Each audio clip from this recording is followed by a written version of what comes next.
जमिनीतून गंगा प्रगट झाली. तो झरा भीष्माचार्याच्या मुखात पडला. भीष्माचार्याने तहान भागल्याचं समाधान व्यक्त केलं. शरशय्येवर पडलेले भीष्माचार्य भगवान श्रीकृष्ण परमात्म्याला म्हणायला लागले, देवा काय अशी अवस्था म्हणे माझी? होय. भक्त आहे देवा तुमचा? होय. माझ्याकडून जन्मात काही दोष झाला असं मला वाटत नाही. देवानं सांगितलं, दोषा वाचून हे फल मिळणार नाही. आज जरी दोष झालेला नसला तरी मागचा कुठला तरी तुमचा दोष असेल. मग भीष्माचार्याने सांगितलं, देवा कुठला दोष असेल? ते सगळं भगवंतांनी दाखवलं.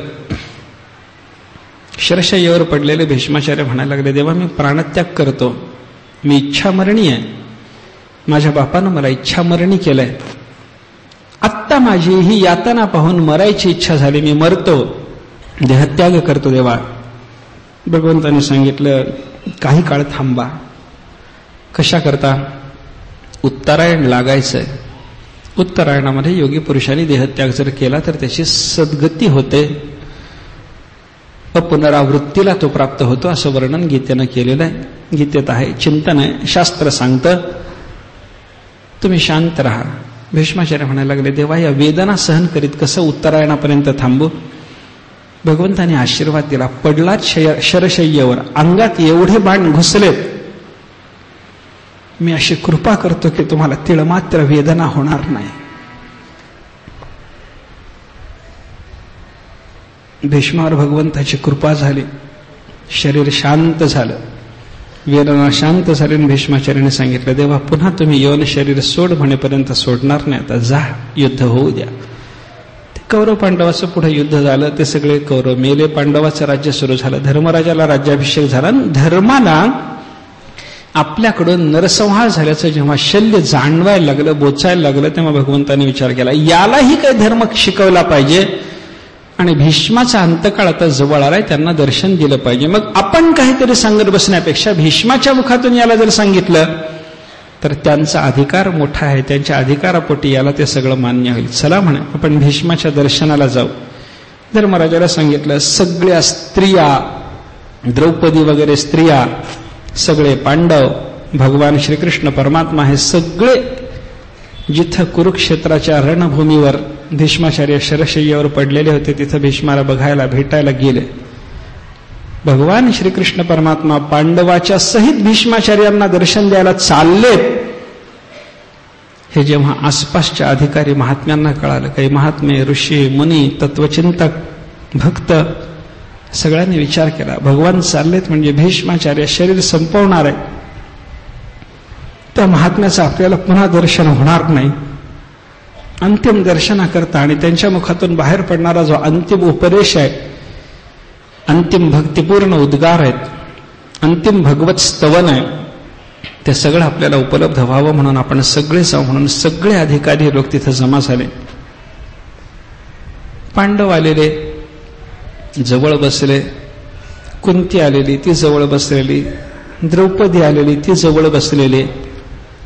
हे सगळेजण जवळ बसलेले असताना भीष्माचार्यांनी चौकशी सगळ्याची केली. पांडवांनी नमस्कार केला, द्रौपदीने नमस्कार केला, कुंतीनं नमस्कार केला. हे सगळेच्या सगळे जवळ असताना अभ्याचष्टानुरागास्त्रैः अंधीभूतेन चक्षुषा भीष्माचार्य प्रेमानं या सगळ्यांच्याकडे पाहायला लागले. प्रेमानं पाहतात.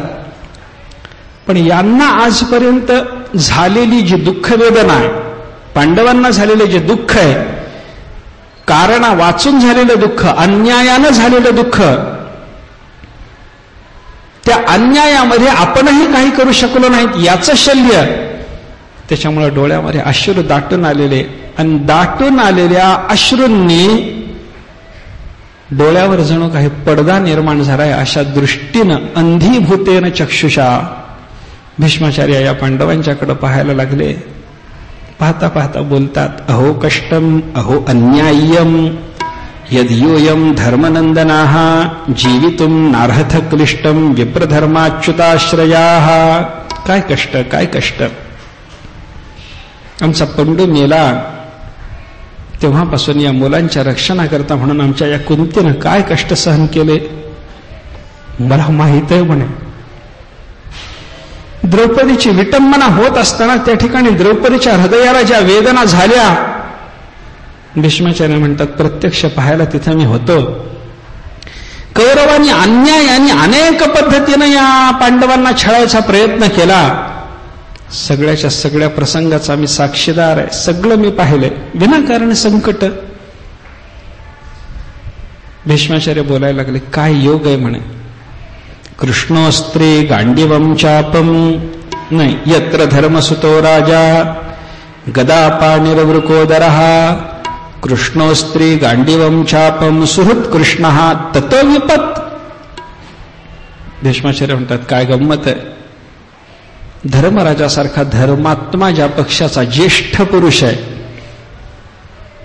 गदापाणी असलेला महाबली भीम ज्या पक्षात आहे, अर्जुनासारखा धनुर्धारी ज्या पक्षात आहे, गांडीवासारखं दिव्य धनुष्य यांना प्राप्त आहे, या सगळ्यापेक्षा महत्वाचं म्हणजे भगवान श्रीकृष्ण परमात्मा यांचा सखा आहे. आणि एवढ्या सगळ्या सामर्थ्यशाली गोष्टी एका ठिकाणी आलेल्या असताना ततो विपत, त्याच्यावरही संकट. कृष्ण असताना संकट, धर्मराज असताना संकट, भीम अर्जुन असताना संकट. काय गंमत आहे. देवानी यांच्या पक्षाला राहावं, यांच्या पक्षावर जास्त संकट. काय गंमत आहे. भगवान भीष्माचार्य म्हणतात याच्यामध्ये मला देवाच्या इच्छेच्या शिवाय दुसरं काही जाणवत नाही म्हणे. नैहस्य करहि चिद्राजन पुमान वेद विधित्सितम. या देवाच्या मनात काय करायचं आहे कोणी जाणत नाही, कोणाला कळत नाही. वाटेल ते करतो. नव्हे ते करिस्यान कवणे नाही केले ते. हरित निष्ठुर निर्गुण नाही माया बहुकठीण. नव्हे ते करिस्यान कवणे नाही केले ते. जे कोणीच करत नाही एवढी निष्ठुरता देवा तू व्यक्त करतोस. तुझ्या मनात काय देवा. धर्मराजाने संकट भोगावीत, अर्जुन तुझा अंश त्यानं संकट भोगावं असं देवा तुम्हाला वाटावं. संबंधी भक्त तत्व विपत, तरी यांच्या मागे संकट. काही असं म्हणे दैवाची गोष्ट काही वेगळीच असते असं भीष्माचार्य बोलले. भक्तांचं असं असतं, भक्त संकट सहन करतात आणि ते संकट सहन करून देवाचंच महत्व वाढवतात. तुकोबाराचं वचन आहे पा, सोसोनी विपत्ती जोडी दिली तुझे हाती. विपत्ती आम्ही सहन करणार आणि या सहन केलेल्या विपत्तीतून येणारी जी महत्वाची जोड आहे ती तुझ्याकडे देणार. पांडवांचं असंच झालं. त्यांनी विपत्ती सहन केला. धर्मराजाच्या अंतःकरणावर असलेला जो संशय, माझ्याकडून नरसंहार कुलसंहार झाला, याच्याबद्दल काय करावं हे भगवान श्रीकृष्ण परमात्म्याने भीष्मांना सांगितलं. म्हणजे भीष्म असं आहे, तुमच्या या नातवाच्या अंतःकरणात असा असा संशय, हा संशय घालवा, याच्यावर कृपा करा, याला ज्ञान द्या. मग भगवंताच्या आज्ञेनुसार भीष्माचार्याने राजनीतीचा धर्मनीतीचा उपदेश धर्मराजाला केला. तो उपदेश प्राप्त झाला. उपदेशानं धर्मराजाच्या अंतःकरणातला संशय गेला. युद्धात मारलेलं त्याच्यामुळे काही तुला नरसंहाराचं पाप लागणार नाही असं धर्मराजाने अनेक उदाहरणाने मागच्या इतिहासाने धर्मराजाला सांगितलं. धर्मराजाचं समाधान झालं. भगवान श्रीकृष्ण परमात्मा धर्मराज भीष्माचार्याला म्हणायला लागले, भीष्मा निघतो आम्ही. निघतो म्हटल्याबरोबर भीष्माचार्याने सांगितलं, देवा काय म्हणे निघता, थोडं थांबा, थोडा वेळ थांबा, जास्त थांबायला मी सांगत नाही तुम्हाला. कशा करता देवा, शरीर सोडायचंय, काम झालं, तुमच्या म्हणण्याप्रमाणे उत्तरायण लागेपर्यंत थांबलो, आता थांबण्यामध्ये अर्थ नाही देवा. धर्माला उपदेश घडवायचा होता, धर्माचं चालू झालेलं राज्य माझ्या डोळ्याला तुम्हाला दाखवायचं होतं, हा आनंद मला भोगायला द्यायचा होता, म्हणून देवा तुम्ही थांबवलं, आनंद झाला. पण आता मला निघालं पाहिजे, आता मला गेलं पाहिजे, शरीराचा त्याग केला पाहिजे. काय देवा तुमची कृपा आहे म्हणे. मी तुमचा शत्रू म्हणून तुमच्या समोर उभा राहिलो, पण माझ्या अंतःकरणातला तुमच्याविषयीचा भक्तिभाव अंतरीची गोडी घेऊन तुम्ही जाणला आणि आज मला प्राणत्यागाच्या प्रसंगात देवा तुम्ही दर्शन द्यायला आलात. केवढी कृपा, केवढी कृपा. भगवंताला भीष्माचार्याने सांगितलं, देवा एक करा म्हणे. काय, शरीर सोडणार आहे, ठीक आहे, मला अंतकाळात तुमचं दर्शन घेऊन तुमचं ध्यान करायचंय देवा, करा. मला तुमचं मुखकमल दिसलं पाहिजे असं देवा माझ्याजवळ येऊन उभं राहा. राहतो. पायाकडे उभे राहा देवा. आहे छाती कोणाची? अनंत कोटी ब्रह्मांड नायक आपल्या दारात यावा आणि त्याला पायाकडे उभं राहा म्हणावं. भीष्म म्हणू शकतात, भक्ताचीच ते योग्यता आहे. पायाकडे उभे राहा. का? शरशय्येवर मी पडलेला आहे. मला तुम्ही डोक्याकडे उभं राहण्यात मला तुमच्याविषयी आदर आहे. तुम्ही डोक्याकडे उभं राहावं वाटतं, पण तुम्ही डोक्याकडे उभे राहाल तर शरशय्येवर पडल्या पडल्या तुमचं मुखकमल सहजतेनं मला पाहता येणार नाही. त्याचं ध्यान करायचं अंतकाळात. उभे राहा पायाकडे. पायाकडे परमात्मा येऊन उभे राहिले. ऐसा भक्ताचा अंकित. सांगितलेलं ऐकावं लागतं. भगवंताला उभं करणारे भीष्माचार्यच आहेत असं नाही. युगायुगात भक्तांनी देवाला उभं केलंय. कृतयुगामध्ये उभं करणारा ध्रुव आहे. ध्रुवाची तपस्या चालू असताना भगवान गुहातून शोध घेत निघाले. इथं ध्रुव आहे का? इथं ध्रुव आहे का? इथं ध्रुव आहे का? प्रत्येक गुहेत त्या मधुवनातले विचारायला लागले परमात्मा. देवाला माहिती नव्हतं काय कोणत्या गुहेत ध्रुव आहे ते. प्रत्येक गुहेत जाऊन प्रत्येकाला विचारायचं कारण काय? देवाचा उद्देश हा होता, तुम्ही एवढे सगळेजण गुहातून तपस्या करीत बसलात, पण तुमच्याकरता मी आलो नाही, आलो ध्रुवाकरता. तुमच्यापेक्षा त्याची तपस्या मोठी आहे, तो इथं हे तुम्हाला कळावं म्हणून देव शोध घेत निघालेले. ध्रुवाच्या गुहेत आले. ध्रुवासमोर उभे राहिले. ध्रुवानं ध्यान लावलेलं. हृदयात भगवंताची मूर्ती. त्याच मूर्तीच्या ध्यानात ध्रुव गुंतलेला. बाहेर परमात्मा येऊ नये. ध्रुव डोळे उघडायला तयार नाही. देव उभे. भगवंताने विचार केला, हा किती वेळ मला उभा करतो कोण जाणे. यानं डोळे उघडावेत, याच्याकरता याच्या हृदयातलं रूप अंतर्धान केलं पाहिजे. असा विचार करून देवाने ते हृदयातलं रूप मावळून टाकलं. आणि हृदयातलं रूप मावळल्यावर माझा भगवान गेला कुठं म्हणून बघायला ध्रुवानं डोळे उघडले तर देव समोर उभे. ध्रुवानं देवाला उभं केलं. त्रेतायुगामध्ये शबरीनं उभं केलं. भगवान शबरीच्या आश्रमात आले. शबरीनं उष्टी बोरं दिली. भगवंताने ती खाल्ली. बोरं खाणं झाल्याच्या नंतर भगवान श्रीकृष्ण रामचंद्र प्रभू शबरीचं सगळं आदरातिथ्य वगैरे स्वीकारणं झाल्याच्या नंतर शबरीला म्हणायला लागले, शबरी निघतो आम्ही. शबरी म्हणाले, तेव्हा नाही. का? थांबावं लागेल. का? शरीर सोडायचंय. मी शरीर सोडीन. माझ्या शरीराची उत्तर क्रिया केल्याशिवाय देवा जायचं नाही. तुम्ही तुमच्या हातानं माझी उत्तर क्रिया करा, जा. तोपर्यंत उभे राहा. शबरीनं शरीर सोडलं. शबरीचं शरीर देवानी जाळलं आणि तिच्या शरीराचा संपूर्ण दाह होईपर्यंत तिच्यासाठी भगवान उभे. तिसरं द्वापार युग आहे, इथं उभं करणारे भीष्माचार्य आणि चौथं कलियुग, इथं उभं करणारा पुंडलिक आहे. बाकीच्या युगात उभं करणाऱ्या भक्तांच्या पेक्षा आमच्या पुंडलिकाचं महत्व जास्त आहे. ध्रुवानं उभं केलं स्वतः करता. शबरीनं उभं केलं स्वतः करता. भीष्माचार्याने उभं केलं स्वतः करता. पुंडलिकानं उभं केलं सगळ्या जगा करता. पुंडलिकाचे भेटी परब्रह्म आले का? तो आला. पुंडलिकाने याला उभं राहायला सांगितलं. उभा राहा देवा. माझ्या मायबापाची झोप मोडू नये याच्यासाठी म्हणून बोलू नका. माझी या पितराची होईल निद्रा भंग. न घडे प्रसंग बोला याचा. क्षणैक मौन धरोनिया रहा. शरणागत पहा कृपादृष्टी. नामदेवराय वर्णन करतात. माय बापाला झोप लागल्यावर पुंडलिक देवाला भेटायला आला. देवाचं दर्शन घेतलं आणि देवाने विचारलं, काय पुंडलिका तू दिलेल्या विटेवर उभा आहे, बसू का? नाही देवा, उभंच राहायचं. काय करायचं इथं राहून?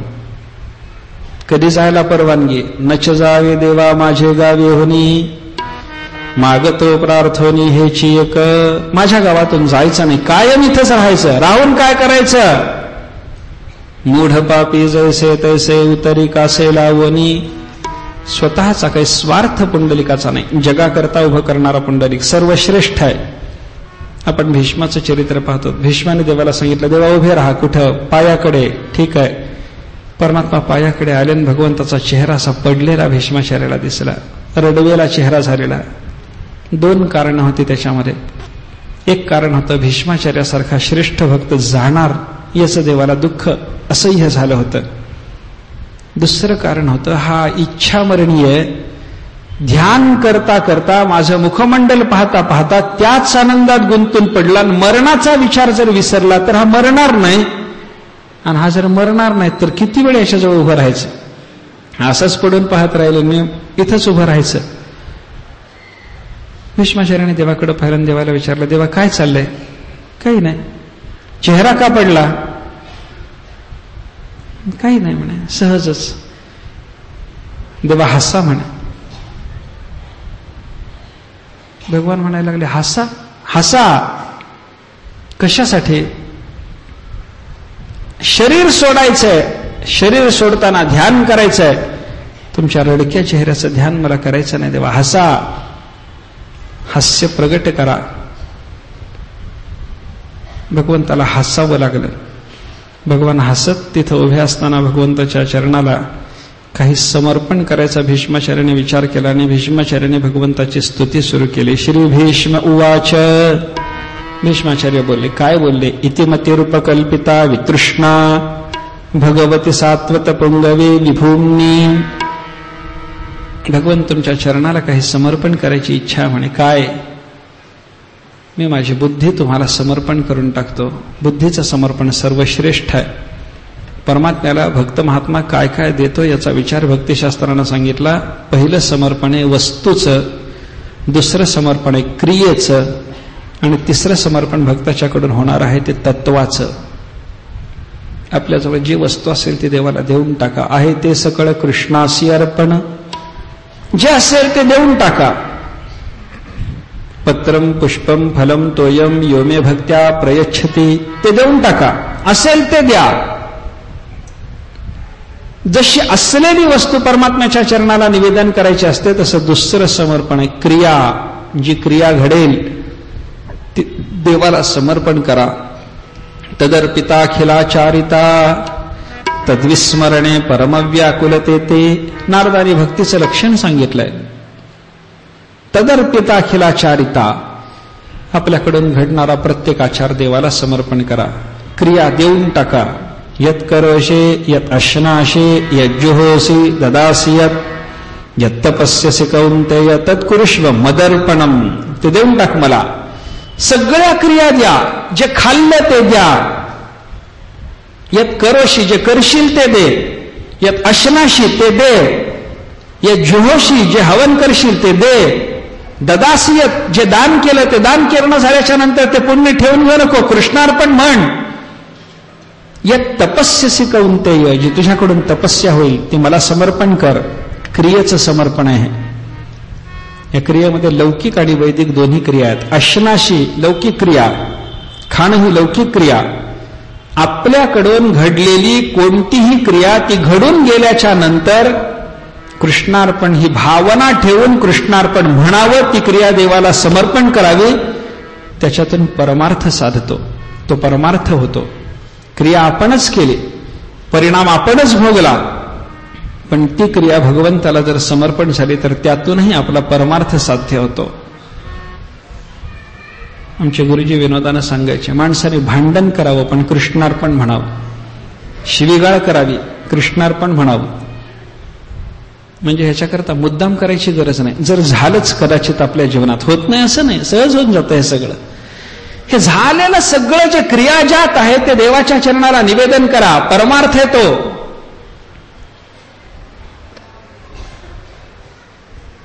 क्रिया समर्पणाच्या नंतर तिसरा समर्पणाचा प्रकार सांगितला, तत्व समर्पण. वस्तू देण्याच्या पेक्षा क्रिया देणं कठीण असतं आणि क्रिया देण्याच्या पेक्षा तत्व देणं कठीण असतं. आपला देह एक तत्व आहे, वाणी एक तत्व आहे, प्राण तत्व आहे, जीव तत्व. सगळी तत्व देवाला देणारे भक्त आहेत की नाही बघा. आपला स्वतःचा देह काही भक्तांनी देवाला दिला. मने सहित वाचा काया अवघे दिले पंढरीराया. काही भक्त म्हणतात आमची वाणी देवा तुम्हाला समर्पण. समर्पिले वाणी तुका म्हणे वाचा वाहिली अनंता बोलायाचे आता काम नाही. काही लोकांनी प्राण समर्पण केला. तुका म्हणे प्राण करा देवासी अर्पण. काही जीव देणारे, तुका म्हणे बळी जीव दिला पाया तळी. तत्व समर्पण आहे हे सगळं. अशी आपल्या जवळ असलेली तत्व परमात्म्याला समर्पण करणारे, जे सर्वश्रेष्ठ समर्पणाचा भाव बाळगणारे भक्त आहेत, त्यांच्यात भीष्माचार्याचं नाव आहे. भीष्माचार्य वस्तू तरी देतातच, क्रिया तरी देतातच. शेवटच्या क्षणामध्ये भीष्माचार्याने भगवंताला सांगून टाकलं की देवा परमात्मन तुमच्या चरणाच्या ठिकाणी मती ही उपकल्पिता, वितृष्णा मती ही उपकल्पिता, ज्या माझ्या बुद्धीमध्ये आता कोणतीही तृष्णा हाव राहिलेली नाही, अशी अत्यंत अत्यंत शुद्ध एकाग्र बुद्धी देवा मी आता तुम्हाला समर्पण करून टाकतो. देवाला बुद्धीचं समर्पण केलं. परमात्म्याच्या सौंदर्याचं वर्णन केलं. त्रिभुवन कमनम तमाल वर्णम रविकर गौर वरांबरं दधाने वपुरलक कुलावृता ननाब्जम विजय सखे रतिरस्तुमे नवद्या. जो त्रिभुवनात सुंदर आहे, तमालपत्रासारखा नीलवर्ण आहे, सूर्याच्या किरणाप्रमाणे गौरवर्णाचं पितांबर वस्त्र ज्यानं आपल्या अंगावर परिधान केलेलं आहे, ज्याच्या मस्तकावर कुरळे कुरळे काळे काळे केस, ज्याच्या मुख कमळाची शोभा वाढवायला लागलेले आहेत, असा अर्जुनाचा सखा जो भगवान श्रीकृष्ण परमात्मा देवा, या अशा तुमच्या रूपाच्या ठिकाणी माझी बुद्धी राहिली पाहिजे. माझं प्रेम निर्दुष्ट प्रेम, निष्कपट प्रेम, निष्काम प्रेम, निश्चळ प्रेम हे तिथं गुंतलं पाहिजे देवा, अशी प्रार्थना केली. भगवंताच्या बद्दल बोलत असताना भीष्माचार्य म्हणतात, देवा केवढी कृपा तुमची माझ्यावर आहे. स्वतःची प्रतिज्ञा बाजूला सारून देवा तुम्ही माझी प्रतिज्ञा सिद्ध करून दिली. कौरव पांडवाच्या युद्धातला प्रसंग आहे पहा. भगवान अर्जुनाच्या रथावर सारथ्य कर्म करायला बसलेले भीष्माचार्य कौरवाचे सेनापती. भीष्माचार्याला एका दिवशी येऊन त्या दुर्योधनानं संध्याकाळच्या वेळेला असं विचारलं, भीष्मा काय युद्ध चालू आहे? चालू आहे. किती दिवस झाले? 9. किती पांडव मेले? एकही नाही. काय पराक्रम दाखवता? दुर्योधन बोलतो. भीष्माचार्य म्हणायला लागले, पांडवाच्या सेनेतल्या 10,000 माणसाला मारल्याशिवाय मी धनुष्य खाली ठेवत नाही, हा पराक्रम दाखवतो रोज. दुर्योधन म्हणाला, काय करायचं किडा मंगीला मारून? 10,000 मारता, पांडव किती मेले सांगा ना? एकही नाही. म्हणजे तुम्ही पांडवाला मारत नाही? प्रयत्न चालू आहे, मरत नाहीत, त्याला मी काय करू? नाही भीष्मा, काहीतरी पक्षपात दिसतो. आमचं खाता पांडवाचं चिंतन करता, शुभचिंतन करता. भीष्माचार्याला ते शब्द बोचले. आमचं खाता अन्न काढलं. अन्न काढल्याबरोबर भीष्माचार्याने प्रतिज्ञा केली. काय म्हणतोस? पांडव किती मेले बोला. कोणी मेला नाही, पण उद्या पांडव जगात राहणार नाही. भीष्माचार्यांनी प्रतिज्ञा केली, उद्या पांडव जगात राहणार नाहीत. आणि पांडव जगात राहू नयेत याच्याकरता मी दिव्य चमत्कारी युद्ध करत असताना भगवान श्रीकृष्ण परमात्म्याला मध्ये पाडल्याशिवाय मी थांबणार नाही. श्रीकृष्णाची प्रतिज्ञा होती, मी शस्त्र धरणार नाही. आणि भीष्माचार्याने त्या दिवशी प्रतिज्ञा केली, असा चमत्कार दाखवतो की त्यानं मध्ये पडल्याशिवाय पांडवाचं रक्षण होणार नाही. त्याला मध्ये पडायला भाग पाडतो. देवाची प्रतिज्ञा, युद्ध करणार नाही. युद्धाला येतानाच तो बोलून आला होता, नधरी शस्त्र करी मे, गोष्टी सांगेन युक्तीच्या 4. युक्तीच्या गोष्टी सांगेन, युद्ध करणार नाही, शस्त्र धरणार नाही. भीष्माची प्रतिज्ञा, त्याला शस्त्र धरायला लावीनच म्हणे. सूरदासाने एका पदामध्ये या प्रतिज्ञेचं फार गोड वर्णन केलंय. त्याने सांगितलं, आज हि हरिहि न शस्त्र गहाऊ, तोला जो गंगा माई को सांतन सुत न कहाऊ, आज हि हरिहि न शस्त्र गहाऊ. भीष्माचार्य म्हणतात, आज जर हरीला हातात शस्त्र धरायला लावलं नाही तर हा भीष्म पुढे आपलं नाव जगाला सांगणार नाही. मी भीष्म म्हणणार नाही. गंगेचा मुलगा सांगायला मला लाज वाटेल. शंतनूचा मुलगा बोलणार नाही. धरायलाच लावीन शस्त्र. देव म्हणतो शस्त्र धरणार नाही. भीष्माचार्य म्हणतात त्याला धरायला लावीन. युद्धभूमीवर आल्याच्या नंतर देवानी भीष्माचार्याने असा दिव्य पराक्रम दाखवला. अर्जुनाच्या रथावर भीष्माचार्याच्या बाणाची सरबत्ती चालू आहे. अर्जुनाला एक बाण लागला, त्याचं कवच फुटलं, मस्तकावरचा मुकुट गळून पडला, छातीत बाण घुसला, अर्जुन बेशुद्ध पडला. तिकडून येणारे बाण, सतत येत असलेले बाण भगवान पाहतात. इकडून बाण येत नाही, काय झालं असावं. मागं वळून पाहिलं तर अर्जुन पडलेला, माझा अर्जुन पडला असं जाणवल्याबरोबर भगवान विव्हळ झाले, रथातून खाली उतरले. या म्हाताऱ्याने माझ्या अर्जुनाला मारलं म्हणून देव हातात चाबूक घेऊन, रथाचा घोड्यांना मारण्याकरता असलेला जो चाबूक हातात होता तो घेऊन एकदा भीष्माचार्याच्या अंगावर धावत गेले. एकदा रथाचं मोडकं चाक घेऊन भीष्माचार्याच्या अंगावर देव धावत गेले. भीष्माचार्याने धनुष्यबाण खाली ठेवले आणि सांगितलं, या देवा, याचीच वाट पाहत होतं म्हणे, तुम्ही यावं माझ्या अंगावर धावून. प्रतिज्ञा हीच आहे माझी, तुम्हाला शस्त्र धरायला लावेल, माझी प्रतिज्ञा आहे, या. घेऊन आलात शस्त्र. मागून अर्जुन शुद्धीवर आला, त्याने येऊन देवाचे पाय धरले आणि सांगितलं, देवा मला काही झालं नाही, चला चला. मग भगवान पुन्हा शांत होऊन रथात गेले. स्वनिगमम अपहाय, स्वतःची प्रतिज्ञा देवानं बाजूला ठेवली आणि भीष्माचार्य म्हणतात माझी प्रतिज्ञा सिद्ध करून दिली. केवढी कृपा. भगवान अर्जुनाच्या रथावर सारथ्य कर्म करायला बसलेले, पण वर्णन भीष्माचं करत होते. महाभारतात असं वर्णन आहे, अर्जुनाचा बाण भीष्माचार्यांच्या रथाला जर लागला तर भीष्माचार्याचा रथ 40 हात मागं सरकत होता म्हणून. काय ताकद असेल बरं. बाण मारल्याबरोबर रथाला लागला की रथ 40 हात मागं सरकायचा. आणि त्या भीष्माचार्याने अर्जुनाच्या रथाला जर बाण मारला तर अर्जुनाचा रथ नुसता हादरायचा. पण भीष्माचा बाण लागून अर्जुनाचा रथ हादरल्याबरोबर भगवान म्हणायचे, वा भीष्मा. अर्जुनानं 2-3 वेळेला हे पाहिलं आणि म्हणायला लागलं, देवा काय चाललंय, काय म्हणजे. अहो माझा बाण त्याच्या रथाला लागल्यावर त्याचा रथ 40 हात मागे सरकतो, माझं कधी कौतुक नाही, त्याच्या बाणानं माझा रथ नुसता हादरतो. वा भीष्मा म्हणता, कौतुक त्याचं करता.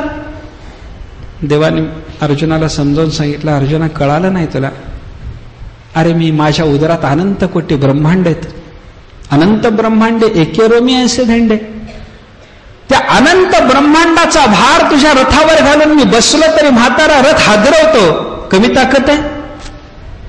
तिथं एक म्हातारा आहे म्हणून त्याचा रथ तुझ्या बाणानं 40 हात मागे सरकला. ब्रह्मांडाचा भार नाही तिथं, इथं अनंत ब्रह्मांडाचा भार असून त्यानं रथ हादरवला. ताकद आहे त्याची, पौरुष आहे, सामर्थ्य आहे, त्याचं वर्णन केलं पाहिजे.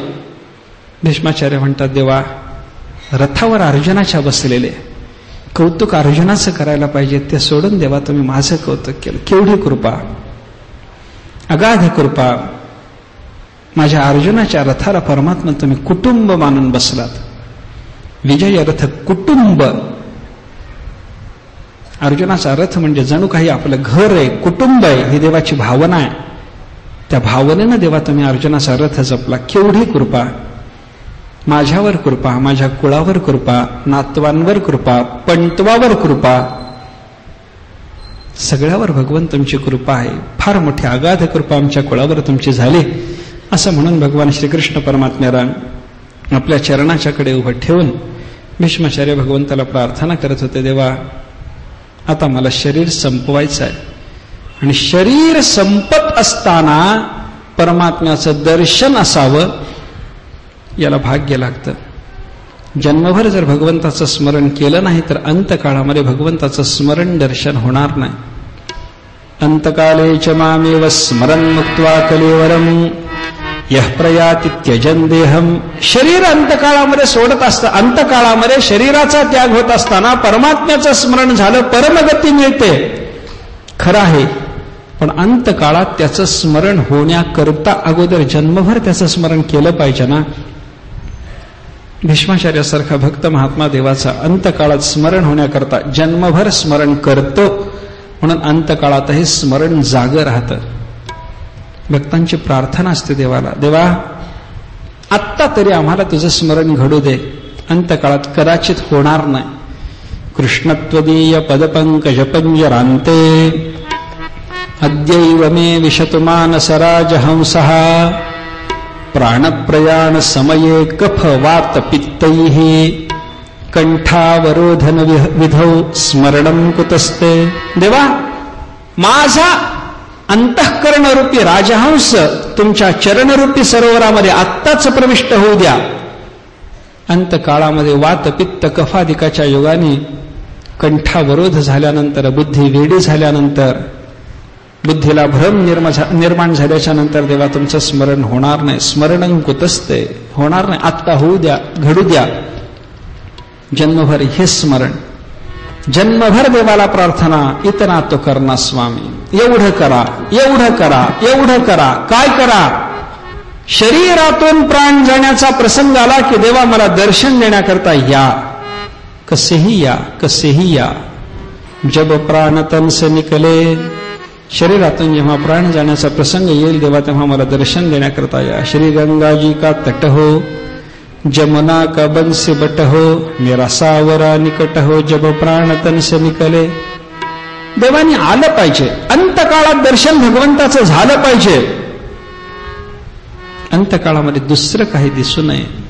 जब प्राण कंठ आवे, कोई रोग ना सताये, कोणत्या रोगाची पीडा होऊ नये. यमदर्शना दिखाए, जब प्राण तरसे निकले.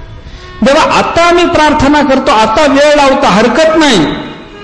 उस वक्त जल्दी आना, नहीं शाम भूल जाना, राधे को साथ लाना, जब प्राण तन से निकले.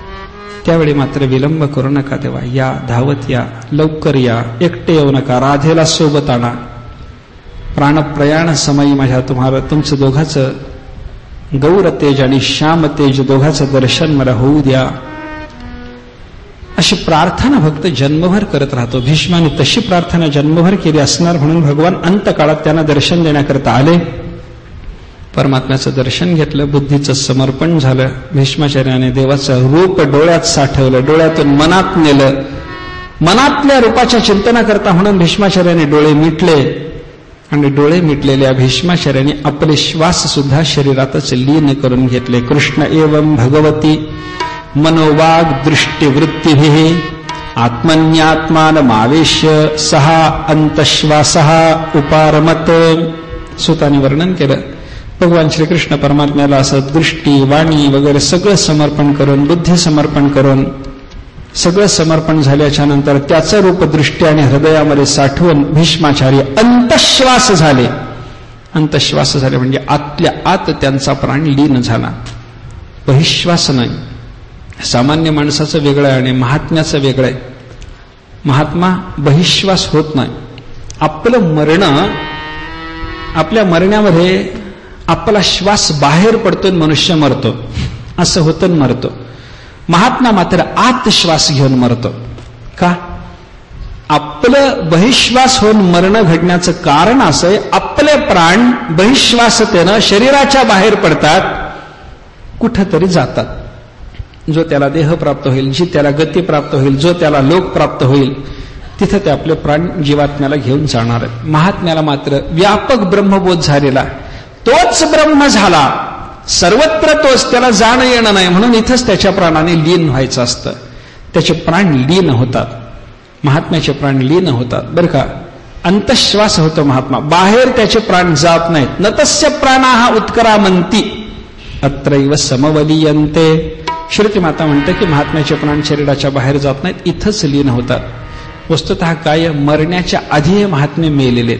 मरणाही आधी राहिलो मरोणी, मरण माझे मरून गेले. मरणाच्या अगोदर तत्वदृष्टीनं याने आपल्या शरीराच्या ठिकाणी मिथ्यात्व बुद्धी दृढ करून घेतलेली असल्यामुळं मरणाच्या योगानं होणारं जे दुःख आहे ते महात्म्याला व्हायचं काही कारण नाही. भीष्माचार्याचा देह शांत झाला. सगळ्या जमलेल्या महात्म्याने भीष्माचार्याचं अंतिम दर्शन घेतलं. सगळ्यांना दुःख झालं. धर्मराजाने भीष्माचार्याची उत्तरक्रिया केली. काही काळपर्यंत भगवान श्रीकृष्ण परमात्मा धर्मराजाकडे राहिले. त्याच्यानंतर भगवंताने पुन्हा द्वारकेला जायचा निर्णय घेतला. भगवंताने द्वारकेला जायचं ठरवलं. सगळ्या धर्मराजाचं राज्य चालू असताना जगामध्ये फार चांगली स्थिती होती. सगळीकडे योग्य पद्धतीनं, योग्य काळात वर्षा, योग्य काळात पीक येणं, योग्य पद्धतीनं पीक येणं, सगळ्या प्रजेला सगळ्या प्रकारची समृद्धी धर्माच्या राज्यामध्ये उपलब्ध असताना भगवंताने विचार केला की म्हणे आता आपण निघालं पाहिजे. भगवंताने निघायचा विचार केला. सगळ्या पांडवांना दुःख होत होतं, सगळ्या पांडव पत्न्यांना दुःख होत होतं, पण सर्वांनी भगवंताला दुःखी मनानं का होईना जाण्याची परवानगी दिली. भगवान निघाले. परमात्मा निघाल्याच्या नंतर भगवंताचा रथ सिद्ध झाला. रथात भगवान बसलेले. उद्धव सात्यकी भगवान श्रीकृष्ण परमात्म्याला वारा घालतात. भगवान श्रीकृष्ण परमात्मा रथात बसलेले असताना रत्नदंड युक्त असलेलं एक पांढरं छत्र, अर्जुनानं तो छत्राचा रत्नदंड आपल्या हातात धरलेला, देवावर अर्जुन छत्र धरून बसलेला आहे. अशा थाटात भगवान श्रीकृष्ण परमात्मा रथात बसलेले सर्वांचा निरोप घेतला. सर्व पांडवांचा, हस्तिनापुरवासी जनाचा, द्रौपदीचा, कुंतीचा, सगळ्याचा निरोप घेताना सगळ्यांना परमात्म्याने सांत्वना दिली. गांधारीला भगवान भेटले आणि म्हणायला लागले, म्हणे गांधारी तुझी 100 मुलं मेली, तुला दुःख आहे, पण काय म्हणे तू माझ्या द्रौपदीकडे बघ ना, म्हणे 100 मेली तरी तुझी सगळीच मेली, तिची 5 मेली तरी सगळीच मेली आहेत ना, तिचं दुःख पहा, तू शांत हो. माणसाचं असं असतं, समदुःखी कोणी भेटला की मग माणसाचं दुःख कमी होतं. आपल्याला दुःख आहे याच्यानं मनुष्य दुःख घालवू शकत नाही. आपल्या दुःखासारखा दुसरा कोणीतरी दुःखी पाहिला मग बरं वाटतं. एकाचं घर पडलं, रडायला लागला. भेटायला आलेल्या माणसानं सांगितलं तुझी 1 खोली पडली पण माझ्या 10 पडल्यात. बरं झालं म्हणतं. काय बरं झालं? पण दुसऱ्याचं दुःख पाहिलं की स्वतःचं दुःख जाणं हे मनुष्याच्या स्वभावात आहे. हे जाणून भगवान श्रीकृष्ण परमात्म्याने सर्वांचं समाधान करताना सांगितलं. गांधारीला सांगायचं द्रौपदीकडे बघ, द्रौपदीला म्हणायचं गांधारीकडे बघ. कुंतीच्याकडे आले, कुंतीचा कर्ण गेलेला. कुंतीनं सांगितलं देवा तो कर्ण माझाच होता ना, सूर्याचा अंश तो माझाच मुलगा, तो गेला, मला दुःख आहे. भगवंतांनी सांगितलं काय म्हणे तुला काही कळतं की नाही? अगं तुझा 1 मुलगा गेला. माझ्या सुभद्रेकडे बघ, तिचा 1 मुलगा गेला, अभिमन्यू गेलेला, तिच्याकडे पहा, तुझं दुःख घालवून घे. सुभद्रेला जाऊन सांगितलं तुझा एकुलता 1 गेला ना. कुंतीला तिला प्राप्त झालेल्या 5-6 मुलापैकी ज्येष्ठ मुलगा, त्याच्यामुळं वेगळ्या प्रकारचा मुलगा, असं समाधान ज्या कर्णाच्या बद्दल तिला वाटत होतं तो कर्ण गेला, त्याचं तिला दुःख आहे. असं एकमेकाचं दुःख एकमेकीला सांगून सर्व या स्त्रियांचं समाधान करत करत भगवान श्रीकृष्ण परमात्मा सर्वांचा निरोप घेऊन रथात आरूढ झाले. रथ निघाला. अथ दुरागतान शौर्यही कौरवान वीरहातुरान. कुरुवंशातले, पांडव वंशातले हे सगळेच्या सगळे लोक, धर्मराज, अर्जुन, भीम, नकुल, सहदेव, द्रौपदी, कुंती, उत्तरा, गांधारी, धृतराष्ट्र, हे सगळेच्या सगळे परमात्म्याला निरोप देण्याकरता हस्तिनापुराच्या वेशीच्या बाहेर बराच अंतरापर्यंत चालत राहिले. विरहातुर आहेत सगळे. देवा निघाला? होय म्हणे, जाणं भाग आहे, कर्तव्य आहे, तिकडं काही काम आहे. असं म्हणून भगवान श्रीकृष्ण परमात्मा सगळ्यांचं समाधान करून सगळ्यांना परत पाठवतात. सगळ्यांना परत पाठवलं आणि भगवान श्रीकृष्ण परमात्मा द्वारकेला गेले. द्वारकेला आल्यानंतर भगवंताचं स्वागत द्वारकावासी जनाने केलं. त्या स्वागतामध्ये रस्त्यानं जात असताना परमात्मा सगळ्यांचा सन्मान घेत होते, सगळ्यांना सन्मान देत होते. रस्त्यात उभ्या असलेल्या, स्वागतासाठी आलेल्या प्रत्येक माणसाला देवाने समाधानी केलं. प्रत्येकाला समाधानी करणं शक्य नसलं तरी प्रत्येकाकरता एक एक क्रिया करून देवाने त्यांना समाधान केलं. एखाद्याच्याकडे पाहून देवाने नुसती मान वाकवावी. एखादा बडा अधिकारी भेटला की भगवंताने उतरून रथातून त्याच्या चरणावर मस्तक ठेवावं. एखादा कोणी बरोबरीचा भेटला की भगवंताने त्याला आलिंगन द्यावं. एखादा कोणी लहान भेटला की भगवंताने त्याच्या मस्तकावर हात ठेवावा. एखादा कोणी दुरून भगवंताकडे पाहत असेल, भक्त हात जोडून, तर भगवंताने त्याच्याकडे पाहून नुसतं स्मित करावं. ठीक आहे, आलो, हे त्याला सांगावं.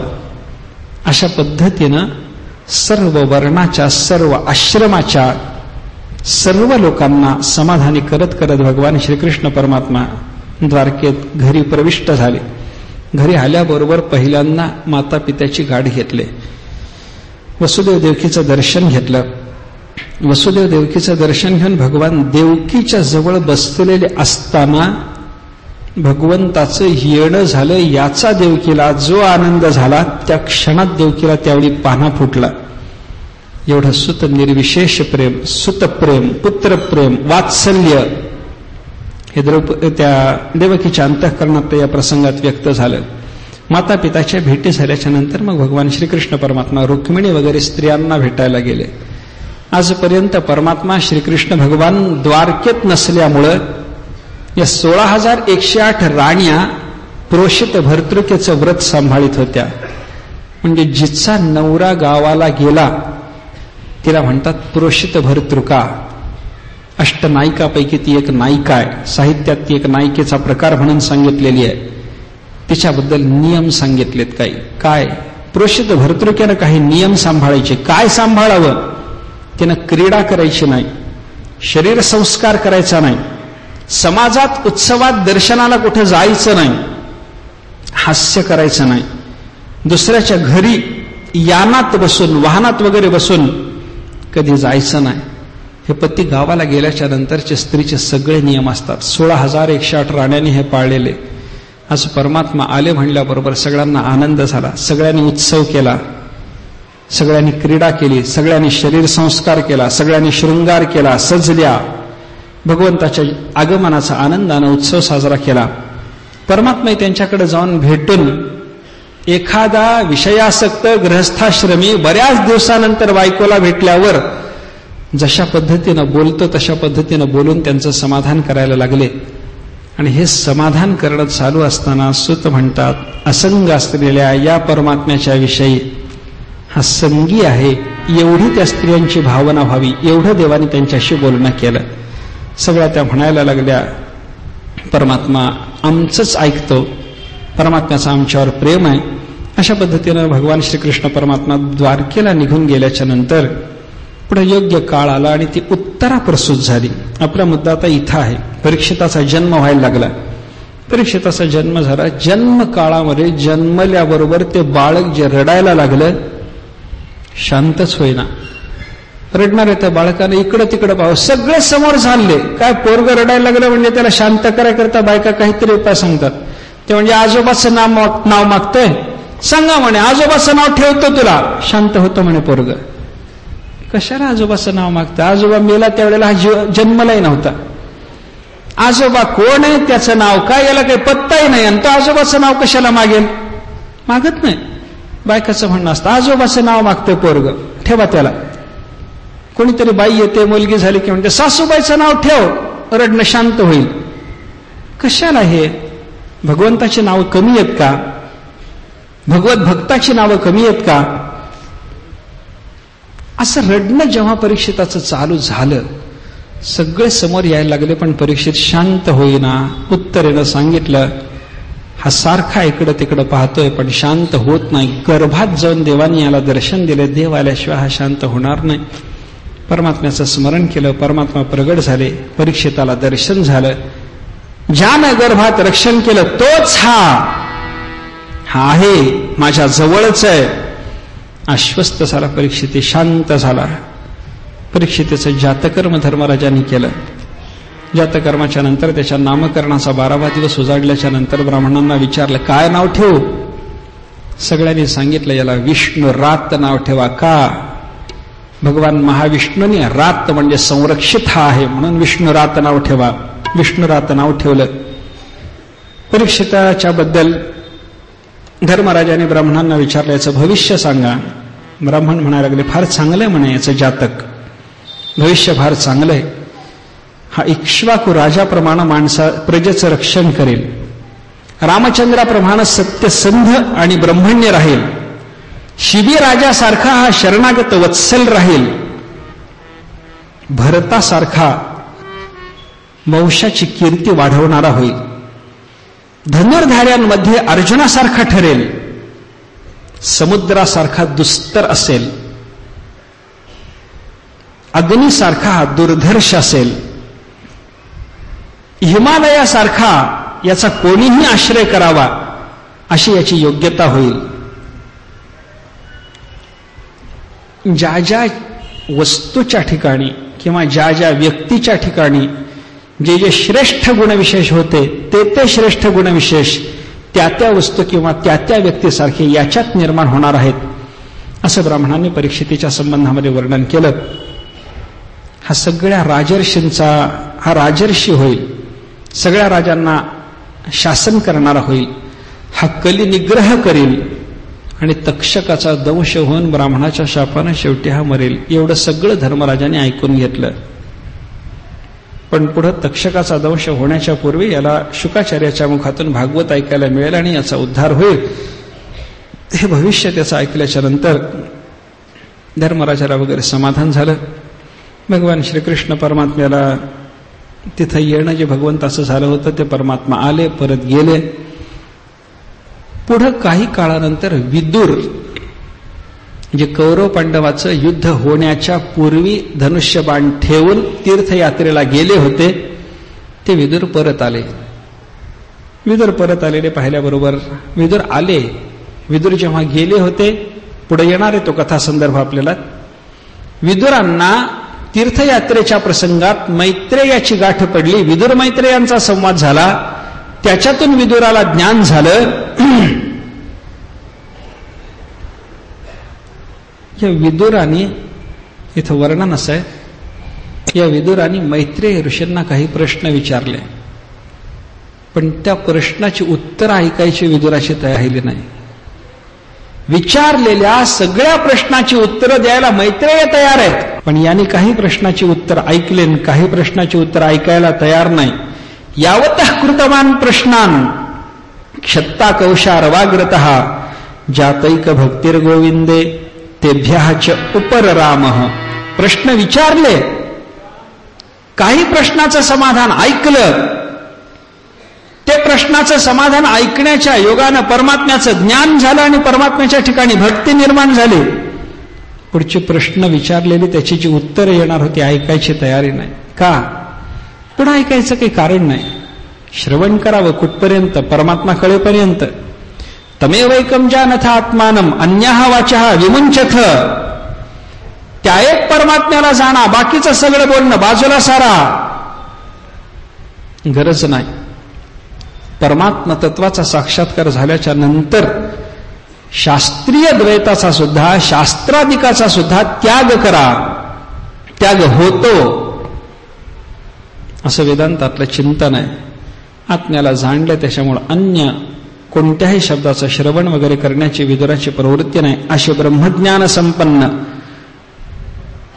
जातैक भक्तीर गोविंदे, परमात्म्याच्या चरणाच्या संबंधी अंतःकरणात भक्तिभाव निर्माण झालेले हे विदुर हस्तिनापूरला जेव्हा आले, धर्मराजाने स्वागत केलं, पूजन केलं, सन्मान केला. या काका म्हणे, आलात आपण, आम्हाला आनंद झाला. अनेक संकट आमच्यावर आली, तेव्हा आमचं त्या संकटातून रक्षण करण्याचं काम तुम्हीच केलं काका. फार कृपा आहे आमच्यावर तुमचे. तुमच्यासारखा ब्रह्मज्ञानी महात्मा आमच्याकडे जो येतो तो आम्हाला पवित्र करण्याकरता. तीर्थाला तुम्ही जाता तर तीर्थ पवित्र होतात, अशी तुमची योग्यता आहे. तुम्ही आमच्याकडे आलात, फार आनंद झाला. राहा काही काळपर्यंत. विदुराने सांगितलं राहणार आहे. कशा करता? भ्रातुर्ज्येष्ठस्य श्रेयस्कृत सर्वेषां प्रीतिमावहन. तुम्हाला सगळ्याला आनंद देण्याकरताही राहतो आणि माझ्या मोठ्या भावाचं कल्याण करण्याकरताही राहतो. कल्याणासाठी, धृतराष्ट्राचं कल्याण करण्याकरता विदुर तिथं राहिले. विदुर राहिले. धर्मराजाला आनंद. एका दिवशी एकांतात धृतराष्ट्राशी जाऊन बोलत बसले. धृतराष्ट्राला म्हणायला लागले, राजन निर्गम्यतां शीघ्रम पश्येदम भयमागतम. पहा पहा राजे, मरणाचं भय यायला लागलं, जवळ येतंय, जवळ आलं मरण. मृत्यूनं तुमची मान धरली आहे. निघा, घरातून निघा. काही वाटतं की नाही म्हणे तुम्हाला? धृतराष्ट्राला हे बोलायला लागले. अरे ज्यांना तुम्ही छळलं त्यांच्याचकडे राहून त्यांचंच अन्न खाता, ते असू द्या. ज्या भीमानं तुमच्या 100ही मुलांना मारलं, तुम्ही जेवायला बसता त्यावेळेला वाढायला तोच भीम असतो. आणि तो भीम तुम्हाला सांगत असतो, काका याच भीमानं दुर्योधन मारला, घ्या लाडू. तुम्ही खाता. लाज वाटते. ज्यांना त्रास दिला, ज्यांनी तुमच्या मुलांना मारलं, अशा यांच्याकडे राहून यांचं अन्न खात इथं पडून राहणं हे योग्य नाही. धृतराष्ट्राने विचारलं, काय करू? निघून जा. कुठं जाऊ? मी नेऊन सोडतो. काय करू? कल्याण साधना करा. ज्ञानोबारांनी सांगितले की नाही, अंधतोही अवसरे होईल सुखिया. धृतराष्ट्राला गीतेचं श्रवण करत असताना त्याचा उपयोग झाला नाही, पण गीतेचे शब्द याच्या कानावर गेलेले वाया जाणार नाहीत हे जे ज्ञानोबारायाने सांगून ठेवलं बरोबर झालं. धृतराष्ट्राच्या अंतःकरणावर विदुराच्या बोलण्याचा परिणाम झाला. धृतराष्ट्राने सगळा मोह सोडला. विदुराच्या बरोबर ते निघाले. विदुराच्या बरोबर ते निघालेले असताना सुरुवातीला त्याने विदुराला सांगून पाहिलं, विदुरा इथं राहण्यात काही बाध नाही. धर्मराज फार शहाणा माणूस, चांगला माणूस आहे. माझ्याकडून काही अपराध जरी झालेला असला तरी परंतु धर्मराज आज माझं सख्खा चुलता म्हणून चांगल्या पद्धतीनं प्रतिपालन करतात. सगळी व्यवस्था पाहतात. सकाळी संध्याकाळी भेटतात. हवं नको ते विचारतात. मला राहायला अडचण नाही. धर्मराजाच्या मोठेपणाचा तुम्ही विचार मला सांगायचं कारण नाही. म्हण धर्मराज मोठे आहेत, विशाल हृदयाचे आहेत. त्यांचं मोठेपण त्यांच्याबरोबर तुम्हाला तुमचं कल्याण साधलं पाहिजे. निघा इथून. स्नेहबंधनानं जर धर्मराजाच्या ठिकाणी अडकून राहाल तर तुमचं कल्याण होणार नाही. धृतराष्ट्र निघाले. गांधारी निघाली. विदुराच्या बरोबर हे दोघे जण निघून गेले. संजय तिथं बसला होता. संजयाला यांनी काहीच सांगितलं नाही. दुसऱ्या दिवशी धर्मराज सकाळी स्नान करून, संध्या करून, अग्निकार्य करून, अग्निहोत्राचे होम झाल्याच्या नंतर, देवाची पूजा झाल्यानंतर धृतराष्ट्र, गांधारी, विदुर या सगळ्याचं दर्शन घ्यावं म्हणून आले. तर धृतराष्ट्र नाहीत, गांधारी नाही, विदुर नाही. बसलेला संजय अत्यंत शोकाकुल अवस्थेत असलेल्या त्या संजयाला धर्मराजाने विचारलं, काय संजय? धृतराष्ट्र नाहीत महाराज. गांधारी नाही. विदुर का काही दिसत नाहीत. कुठे गेले माहिती नाही. कधी गेले माहिती नाही. कधी येतो म्हणाले माहिती नाही. धृतराष्ट्रालाही दुःख, हे धर्मराजालाही दुःख झालं. धृतराष्ट्राने आमच्यावर उपकार केले असं म्हणून शोक करायला लागले. उपकाराचं स्मरण, विदुराच्या उपकाराचं स्मरण, धृतराष्ट्राच्या नसलेल्या उपकाराचं स्मरण, गांधारीच्या उपकाराचं स्मरण, असं करत धर्मराज शोकाकुल अवस्थेत बसलेले असताना नारद आणि तुंबर हे दोघ जण आले. नारदाचं दर्शन झालं. धर्मराजाला नारदाने सांगितलं, शोक करू नका, शांत व्हा. धृतराष्ट्र गेले, येणार नाहीत. गांधारी गेली, येणार नाही. धृतराष्ट्राने आपलं लय चिंतन चालू केलेलं आहे. आपल्या एका तत्वाचा, कारण तत्वामध्ये लय करता करता परमात्मा स्वरूपामध्ये सर्वाचा लय साधून धृतराष्ट्र कृतार्थतेला प्राप्त व्हायला लागलेला आहे. गीतेचं दिव्य ज्ञान त्याला आत्ता कामाला आलं. आजपासून 5व्या दिवशी धृतराष्ट्र ज्या झोपडीत बसून आत्मचिंतन करीत राहतात त्या झोपडीला आग लागणार आहे. त्याच्यात धृतराष्ट्र जळणार आहेत. गांधारी हे पाहिल आणि गांधारीही त्या झोपडीमध्ये प्रविष्ट होऊन तीही पतीबरोबर जळेल. धृतराष्ट्र आणि गांधारी यांच्या शरीराचा उपसंहार झालेला तिथंच असलेले विदुर पाहतील. आपल्या भावानी लयचिंतनाच्या प्रक्रियेनं स्वतःचं कल्याण साधलं याचा हर्ष आणि ज्येष्ठ भावाचं मरण, त्याचा विरह, त्याचं दुःख, अशा संमिश्र भावनांनी ग्रस्त झालेले विदुर तिथून निघून जातील.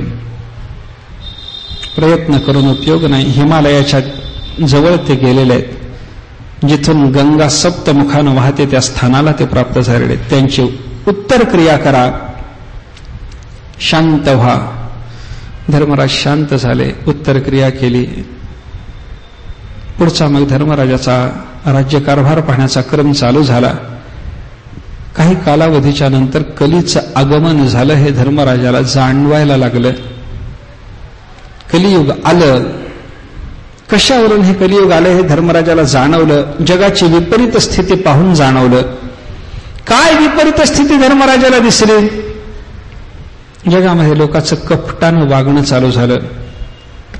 भावाभावात भांडणं, पती पत्नीत भांडणं, माता पित्यामध्ये आणि पुत्रामध्ये भांडणं, आदर सत्कार कोणाचा कोणी करत नाही अशी अवस्था. काय झालं? हे पांडव आहेत ना, या पांडवापैकी धर्मराजाला सोडून बाकीचे 4 भाऊ एका दिवशी बाहेर कुठे अरण्यावर शिकारी करता म्हणून वगैरे गेलेले असताना त्यांना काही विचित्र दृश्य दिसली. ते विचित्र दृश्य या पांडवांनी येऊन धर्मराजाला सांगितले. काय काय दिसलं होतं. भीम बाहेर गेला आणि भीमाला असं दिसलं एक हत्ती आहे, त्याला 2 सोंड आहेत, 2 सोंडी आहेत त्याला. आश्चर्य वाटलं. घरी आला. त्याच्यानंतर अर्जुन बाहेर गेलेला होता. अर्जुनाला असं एक दृश्य दिसलं की एक गाय आहे, तिचं एक वासरू आहे. गायीनं त्या वासराला दूध पाजून पुष्ट केले आणि थोडं मोठं झाल्यावर तेच वासरू गायीला लाथा मारायला लागले. आश्चर्य वाटलं. वासरू गायीला लाथा मारतं, आईला लाथा मारते कळालं. अर्जुन दुःखी झाला. घरी आला. नकुल गेला. नकुलाला असं दिसलं अरण्यात 2 विहिरी आहेत. एका विहिरीमध्ये भरपूर पाणी आहे, ते काढता येत नाही, कोणाला उपयोगी पडत नाही. दुसरी विहीर आहे, तळाला वाटीभर पाणी आहे, पण सगळे त्याच विहिरीचं पाणी पितात. आश्चर्य वाटलं. सहदेव रानात गेला होता. सहदेवाला एक दृश्य दिसलं. एक डोंगरावरून एक मोठा दगड गडगडत खाली यायला लागला. तो गडगडत खाली येत असलेला दगड पाहिल्याबरोबर सहदेवाला वाटला आता सगळ्या खाली असलेल्या पायथ्याशी असलेल्या लोकाचा, घराचा, पशुचा चुराडा होणार. एवढा मोठा हा दगड खडकच म्हणाय. तो खडक असा गडगडत येत असताना एक गवताचं पातं आडवं लागलं आणि खडक तिथंच थांबला. आश्चर्य वाटलं. सगळे धर्मराजाकडे आले आणि एकांतात म्हणायला लागले. भीमानं सांगितलं, दादा मी 2 सोंडेचा हस्ती पाहिला. अर्जुन म्हणायला लागला, एक गाय वासरू मी पाहिली, वासरू गायला मारत होतं. नकुल म्हणायला लागला, 2 विहिरी पाहिल्या, एकीत भरपूर पाणी पण कोणी घेत नाही, कोणाला उपयोग नाही, एकीत थोडं पाणी पण थोडंच पाणी असलेल्या त्या विहिरीतून लोक पाणी घेतात. सहदेव म्हणायला लागला, एक खडक असा खाली येत असताना मी पाहिलाय, काय गवताच्या लहानशा पात्याने तो खडक अडवला. काय आहे? धर्मराजाने सगळ्या गोष्टीचं बारकाईनं चिंतन करून सांगितलं, कलीला प्रारंभ झाला, दुसरं काही नाही. म्हणजे हा 2 सोंडेचा हत्ती म्हणजे लोक 2ही तोंडानं बोलणार, हा त्याचा अर्थ आहे. 2 सोंडेचा हत्ती समाजाचं प्रतीक घ्या. समाजाचं प्रतीक असलेला हा हत्ती 2 सोंडेचा झाला म्हणजे समाजात माणसं 2ही बाजूनं बोलणार. कलियुगामध्ये असंच चालतं महाराज. काही हो, माणसं म्हणतात याही बाजूने बोलायची तयारी, त्याही बाजूने बोलायची तयारी, असं असतं की नाही माणसाचं. मुलगा झाला, माणसं म्हणतात वा चांगलं झालं, मुलगा झाला ना तुम्हाला, चांगलं झालं. कुलदीपक जन्माला आला, पुत्र रत्न झालं. पोरगी झाली, तिथून उठतात दुसऱ्याच्या घरात जातात, त्याला पोरगी झालेली असते, त्याला म्हणतात काय झालं मुलगी, वाह फार चांगलं झालं. अरे तिथं आत्ता बरं म्हणून आलास, पोरगी झाली नाही बरं झालं तिथं बोललास, इथं पोरगी झाली बरं झालं म्हणतोस, कसं काय? नाही हो, मुलगी झालेली बरी. का? पहिली मुलगी झाली म्हणजे असं म्हणतात, पहिली बेटी तूप रोटी, पहिला बेटा भिकार चोटा. काय कारण कोणाला माहिती, म्हणतात मात्र लोक.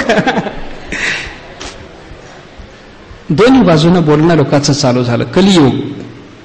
अर्जुनाला काय दृश्य दिसलं? गाय आहे, तिनं वासराला पुष्ट केलंय, पण मोठं झाल्यावर ते वासरू गायीला लाथा मारायला लागलं. जगात असंच कलियुगात होणार. माय बापानी पोराला पुष्ट करायचं आणि पोराने मोठं झाल्यावर माय बापालाच लाथा मारायच्या, त्यांनाच घराच्या बाहेर काढायचं. कली. नकुलाला दिसलेल्या 2 विहिरी, एकीत भरपूर पाणी कोणी घेत नाही, एकीत थोडं पाणी तेच वापरलं जातं, तीच विहीर देते. जगामध्ये जे धनाढ्य लोक आहेत, आपल्या जवळच्या द्रव्याचा कोणाला उपयोग होऊ देणार नाहीत. जे गरीब लोक आहेत, आपल्याजवळ जे काही थोडंफार आहे त्याच्यातूनच काहीतरी दानधर्म करण्याची त्यांची प्रवृत्ती राहील. कलीची सूचना या विहिरीने दिली. सहदेवाला दिसलेला तो मोठा खडक गडगडत येताना एका पात्यानं अडवला. केवढंही मोठं संकट जरी असलं तरी ते अल्पशा नामस्मरणानं ते संकट थांबणार आहे. हे कलियुगात घडेल. कलीचा हा महत्वाचा धर्म हा सहदेवाला या रूपकाने दिसला. कलीचं आगमन झालं. धर्मराजाला वेगळी वेगळी चिन्ह दिसायला लागली, त्याच्यातून जाणवलं. आणि धर्मराजाने मग बरेच दिवस झाले भगवान श्रीकृष्ण परमात्मा द्वारकेला गेलेले, तेव्हा द्वारकेची काही खबर आपल्याला कळाली नाही, म्हणून द्वारकेकडे अर्जुनाला पाठवलेला. कलीला प्रारंभ झालेला, अर्जुन द्वारकेकडे गेलेला. अर्जुन बरेच दिवस परत आला नाही. धर्मराजाला काही अपशकुन व्हायला लागले. भीमाला बोलावलं आणि धर्मराज म्हणायला लागले, भीमा, अरे म्हणे हे अपशकुन सारखे व्हायला लागलेत मला, काय होतंय? माझी डावी अंग स्फुरतात, डावा डोळा लवतो, डावी बाहू स्फुरण पावते, विनाकारण मला घाम येतो, विनाकारण मला भय वाटतं, रस्त्यानं जाताना माझ्याकडे पाहून कोल्हे रांडगे विनाकारण ओरडतात, ज्या प्राण्यांनी डाव्या बाजूने जायला पाहिजे ते प्राणी माझ्या उजव्या बाजूने चालले, अनेक प्रकारचे अपशकुन मला व्हायला लागलेत, काही कळत नाही. असा यांचा विचार चालू असताना अर्जुन तिथं आला, धावत आला, चेहरा पडलेला, अंगावर कोणती कांती नाही, मुख शोभिवंत नाही. धर्मराजाला नमस्कार करण्याच्या निमित्तानं धर्मराजाच्या पायावर एकदम धाडकन पडला. अर्जुनाची ही अवस्था पाहून, होत असलेले अपशकुन पाहून, आलेला कली जाणून धर्मराजाने त्या अर्जुनाला उठवून बसवलं आणि विचारलं, म्हणे, काय अर्जुना, अशी तुझी अवस्था कशामुळे झाली, बोल. अर्जुनाचा कंठ दाटून आलेला, त्याला काही बोलवत नव्हतं. धर्मराजच विकल्प विचारायला लागले, असं झालं का अर्जुना? काय? दीर्घकाल द्वारकेमध्ये तुझं राहणं झाल्यामुळे द्वारकेतल्या कोणी एखाद्या माणसाने तुझा अपमान केला? नाही धर्मराज, कोणी अपमान केला नाही. दीर्घकाल तिथे राहिलो तरी भगवंताची कृपा अशी की तिथे माझा कोणीही अपमान केला नाही. एखादा याचक तुझ्याकडे आला अर्जुना आणि त्याला तो काही दिलं नाही, शक्ती असून दिलं नाही, असं झालं? नाही म्हणे धर्मा, असे माझ्याकडून काही झालं नाही. एखादा ब्राह्मण आहे, एखादा बाल आहे, एखादी गाय आहे, एखादा वृद्ध आहे, एखादा स्त्री आहे, एखादी स्त्री आहे, काहीतरी अडचण म्हणून तुला शरण आली आणि त्यांना तो रक्षण दिलं नाही, असं झालंय का? असंही काही माझ्याकडून झालं नाही म्हणे धर्मा. एक एक विकल्प, ज्या विकल्पानं तुला विवरणता येण्याची शक्यता आहे, तो एक एक विकल्प अर्जुनाच्या समोर धर्मराजाने उपस्थित केला. पण धर्मराजाला अर्जुनानं सांगितलं, नाही, यापैकी काहीच झालं नाही. अनेक विकल्प उपस्थित केले, याच्यापैकी काहीही झालं नाही. असं जेव्हा अर्जुन बोलला तेव्हा धर्मराजाने सांगितलं, अर्जुना, जर यापैकी काहीही झालं नसेल आणि तुला विवरणता आलेली असेल, तू कष्टी असशील, तुझा चेहरा पडला असेल, तर त्याला एकच कारण असू शकतं, प्राणाधिक प्रिय असलेल्या भगवान श्रीकृष्ण परमात्म्याचा तुला विरह